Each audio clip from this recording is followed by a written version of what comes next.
friends, welcome back to my channel. Sas here. I'm here to do another review of Love After Lockup. Sorry I'm a day late, but life happened and here I am uploading this on a Sunday. Y'all, I hardly ever upload a video on a Sunday. I mean, I don't know if I ever have. I'm sure I have, but anyway. Y'all, what y'all think about this episode? Let's get into it. Alright. Let's talk about Lizzie and Daniel. Let's knock this out the way. 30 seconds. Alright. So we have Lizzie and Daniel. Alright. Lizzie is the one where, you know, she never visited him while he was in prison. The mama don't like her. So they're at the prison. Daniel gets there. Okay, finally gets out.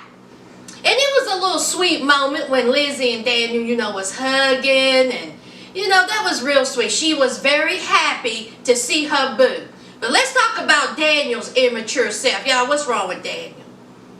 Alright, Daniel gets out of prison and he's like, oh my God, you smell that? What is that sound? Oh my God. Like, Daniel, when you act like you done stepped into a whole new world. A whole new world. What's wrong with you? You act like once you was born, you went straight to prison. Like you ain't never smelled air. You ain't never heard crickets, birds, dogs, cats. Okay, he just was all extra, alright? So they get inside the car. And the mama's driving, and here's Daniel. Oh, this is weird. Ooh, I'm in a car. You know, Lizzie was like, well, what's weird? You being in the car? And he was like, yeah, it's weird. It's weird. Slow down, ma. Slow down. I'm like, I see right now, Daniel is going to rake every nerve I got. And honey, my nerves are thin when it comes to this cast. Daniel, if you don't shut up, honey, Daniel is going to be on my nerve. Immature. Honey, Lizzie was like, child, I remember what he looked like because we only spent a week together. But I know one thing, I don't like those face tattoos. Honey, she said that them tattoos on Daniel's face is gross. And let me tell you something, Lizzie, I agree. But Lizzie said, you know, I don't care nothing about them tattoos. I'm about to get some. Lizzie said she wants some sense, okay? That's what she said, so. Child, that's it with Lizzie and Daniel. That is literally it. Daniel's in the back seat acting like an 8-year-old fussing with his mama. And his mama was like, if you don't calm down, I'm not even driving fast. And Daniel was like, yes, slow down, slow down. I was like, child. Moving on. Okay. Now let's talk about Cheryl and Josh. Josh is out of prison. Alright. Now, Josh don't have no problem in banging Cheryl. Okay? None whatsoever. In fact, they done went up side country dirt road on the side of some hill. I'm saying that. Look at him. Okay? Now look at these two. She got this thin blanket. And I was like, child, is that one of your kids' blankets? You about to moisten and soil one of your baby's blankets, girl? So they on the side of a jagged edge rock. I said, y'all can go to like a level ground. They up on the side of jagged edge rocks. I was like, honey, that's where people hike. I was like, yeah. So, Josh, he didn't have no problem in blowing out Cheryl's bony back. So, they were both happy. You know, they enjoyed it. I said. So after they did that, Josh had to go check in with his P.O. Now let me ask y'all something, friends. Why couldn't they just go to the hotel first, alright? Cheryl had a hotel. Why couldn't y'all just bang a good 10, 15 minutes at the hotel and then have Josh go meet the P.O.? How would the P.O. even know? I guess they had to do it for TV. Okay, so Cheryl, she wants Josh's parole to be transferred to where she's at, of course, because they could be, you know, closer together and, you know, be a couple. So Josh comes out several hours late, like 3.5 hours late. I said, girl. So he come out, he was like, I have good news, I have bad news. What do you want first? And she was like, give me the bad. And honey, he did. He says that he is going to be on an ankle bracelet. He has a curfew. And if that wasn't bad enough, he is staying with his mama. Honey, Cheryl, honey, the look on her face was death. Cheryl was like, oh, I know now. Oh, my God. What? You mean to tell me I just soiled my baby's blanket, done dug my hips into the side of a rock, having sex on national TV, embarrassing myself and everybody I love, just to find out you got to stay with your mama? The dignity of it all. Class. So, of course, Cheryl don't like that because, honey, Josh's mom don't like her. Okay? She don't like Josh's mom. So, she's upset by that. And, honey, Josh was like this, listen, my mama don't like Cheryl. Cheryl don't like my mama. But guess what? I'm out of prison. It ain't none of my concern. I'm trying to stay out of prison. They just got to work it out. I don't know what else to tell them because now Cheryl, you know, can't, you know, be with Josh like she wants to. And honey, they couldn't even stop by the hotel. Cheryl got to stay at the hotel by herself because Josh has to be at his mama's house by 8 o'clock. This is what you want, Cheryl. All these women, this is what y'all want. Y'all want a grown man with a curfew? I guess. And he lives in a totally different state, don't he? Child. Okay. I'm telling y'all, knocking them out. Let's talk about Vincent and Amber, 30 seconds. All right. As we know, Vincent did not bang Amber. Okay? Another couple. Honey, Amber, what y'all think about Amber and Vincent? Honey, I don't think Amber has any feelings for Vincent whatsoever. None. All right? I think that she pretty much has told us that. She kept saying, you know, he is not how he was while she was in prison. Okay. He's very low-key, quiet. You know, nothing like he was, you know, when she was in prison. Okay. All right. Now, she didn't sleep with this man. But, honey, she lit up like fireworks when she was talking to Puppy. Honey, Amber gay. All right. I don't know, y'all. What y'all think? Amber is bi, on the verge of lesbianism. I mean, I just don't get it. I mean, there's no attraction whatsoever. When I see these two, I'm like, is this really a couple? Honey, they could be brother and sister.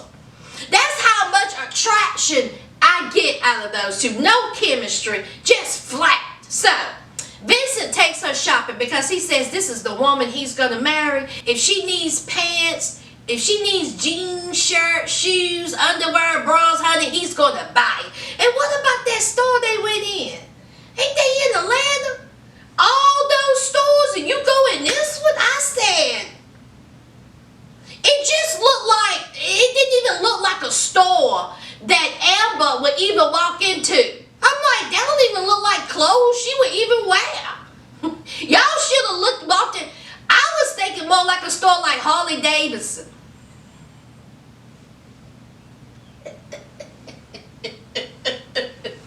Something that has a little bit more butch feel, okay? Because that's what Amber gives me, butch.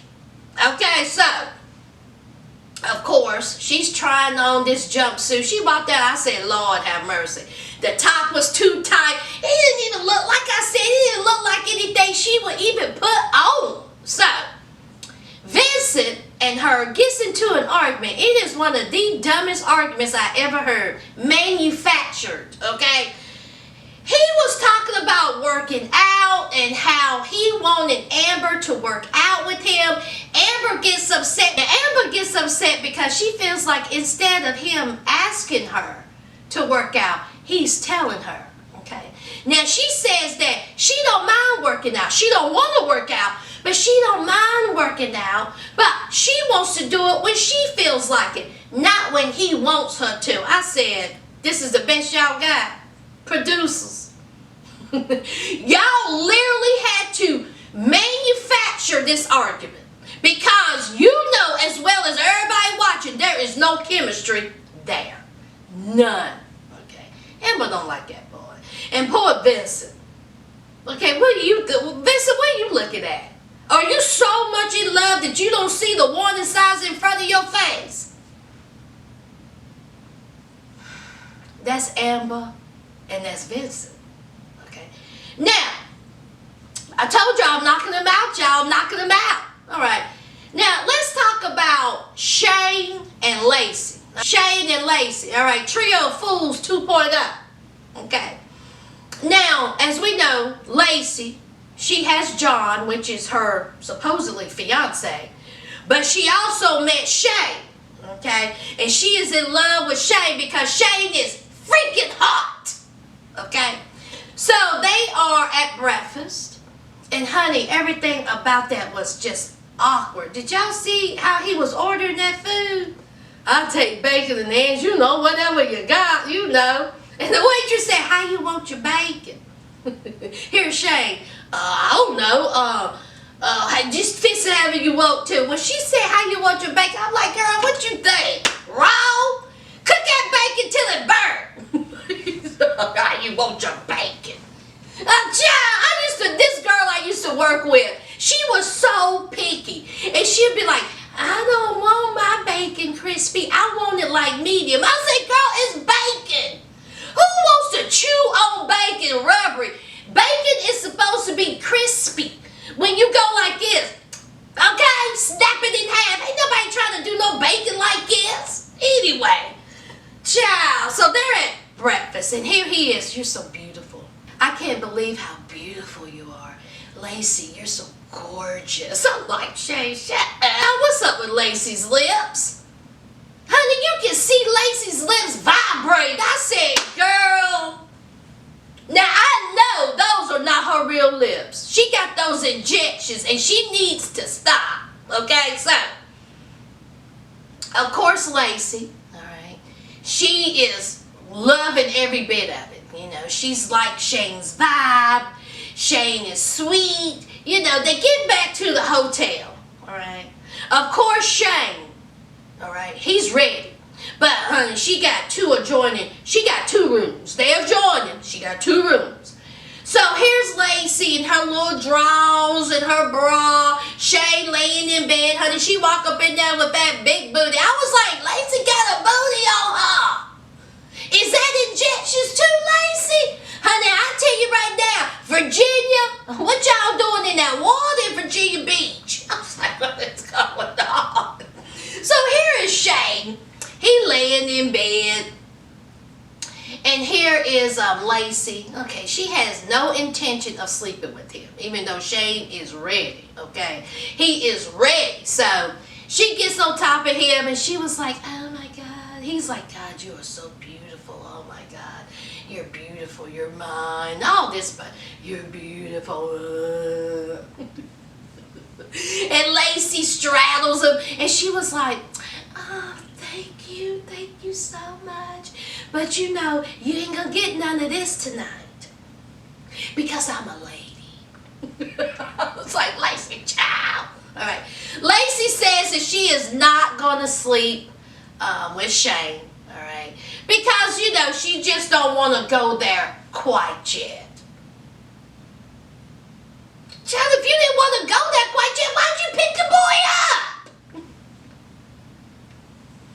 And where is he staying? He ain't said nothing about his PO. He ain't said nothing about his PO yet. So,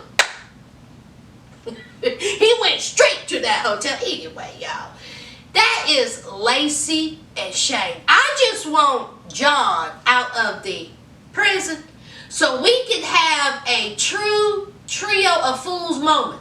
That's what I'm waiting on. That is all I'm waiting on. Child, let's talk about Andrea and Dre. Again, knock it out real short. Okay, now, As we know, Dre went off the deep end and called Andrea all kind of N-words and B-words, and she feeling some type of way. So she goes and visits Junior. Let's call him Junior Mint in the studio. Okay. Junior was in prison with Dre. And for some reason, Andrea thinks that she can get, some advice from Junior because, he was locked up with her man. And she wants to know why he just spazzes out like that. So Junior, he was like, listen, you're going to have to be a little patient with Dre. He in prison, okay? We hear things that we can't even, talk about. You have no idea what it's like being inside there, okay? It is rough. Dre said, now listen, okay? He does get bit, out of shape, but he feels like that Dre has to put on that type of persona inside a prison, okay? He can't be walking around there. Bottom line is, he can't be walking around there looking and sounding weak, okay? You can't do it. It's a different beast inside the prison than outside the prison, okay? It's a different beast. So Junior Mint gets a phone call from Dre, all right? And, of course, Andrea's there, and, he's talking, and everything's just fine, okay? Junior Mint, it must have been the Dr. Phil of the prison system, okay? So, all right, so Andrea, she goes wedding dress shopping, all right? Her budget is $3,000.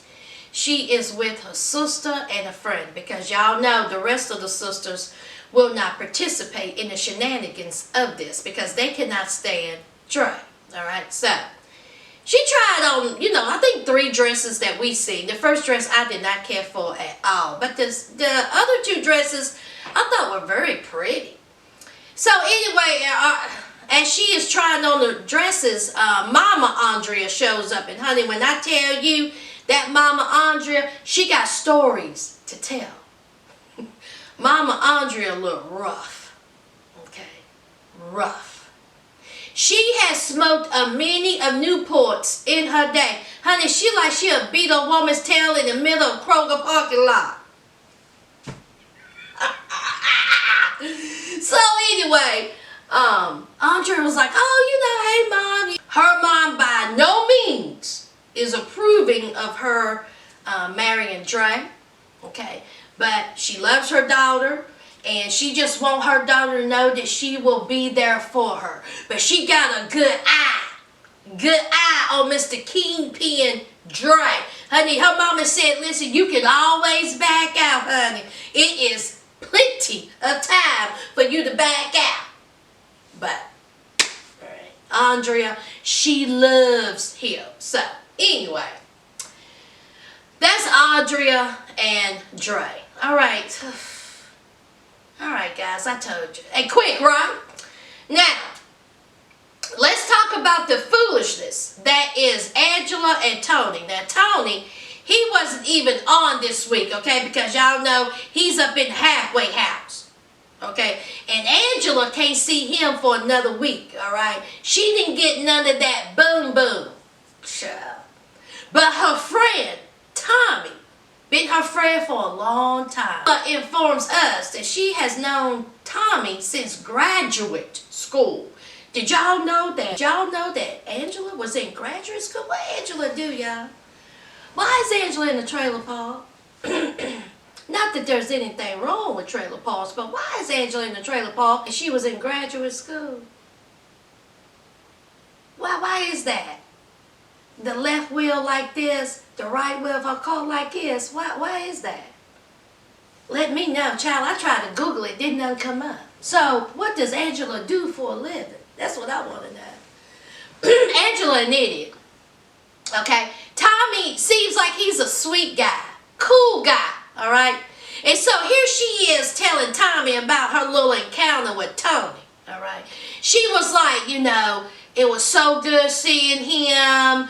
I went on and bought him a steak. Okay? I had to get him back, but no sex. And so here's Tommy, y'all didn't have no sex. And she was like, no. He wanted to treat me like a lady. He did not want the first time to, make me seem like I'm some slut, some harlot. Now, Angela, shut up. For someone who's been in graduate school, you ain't all that. Where's your spidey senses? Girl. Honey, he was giving you every excuse in the world. This man been locked up for 4 years, and he don't want you to feel like a slut. Girl, shut up, okay? Shut up. So, of course, Tommy, he don't like Tony because he feels like Tony is using Angela. Well, he definitely ain't using her for sex. And honey, y'all, I'm not trying to be mean, but every time I see Angela, I just see that tooth. I'm like, honey, Angela looked like she has had a hard life. A hard life. So, Tommy, of course, he tells her, he was like, I just don't approve. Of course, Angela knows that Tommy does not approve of this relationship whatsoever, okay? Tommy goes on his way. Tommy says that Tony is lucky to have a woman like Angela, all right? Tommy likes Angela, all right?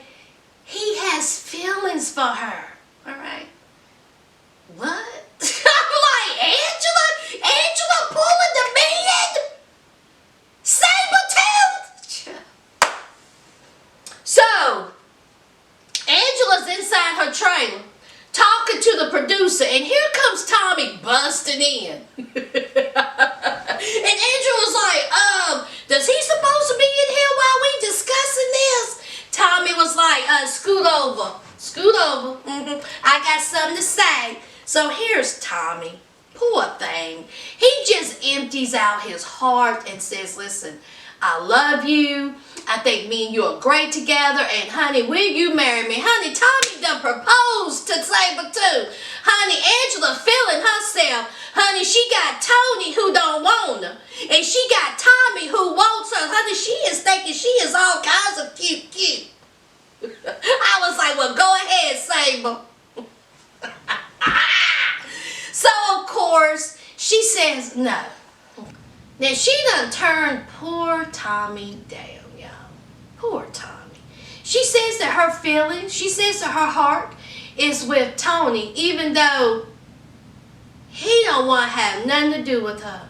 And she is staying with the man who would rather have a steak than a blowjob, than with the man who seems like he is a sweet man with a job, a vehicle, okay, who seems to really like her. And no, she tells him no. She turns him down in a very, very sweet way, but Child Saber don't want Tommy. She want Tony. One of the biggest mistakes she ever gonna make. Because, honey, Tony ain't about nothing. I can see that right now. He ain't about nothing. He don't even like Angela. He's avoiding any type of intimacy with this woman. So, y'all, that's the review. That's all I got. Do y'all have anything else? Let me know down below. Did I miss anything else of any importance? Let me know down below. Don't forget to leave a like, comment, and subscribe. And until next time, friends, bye.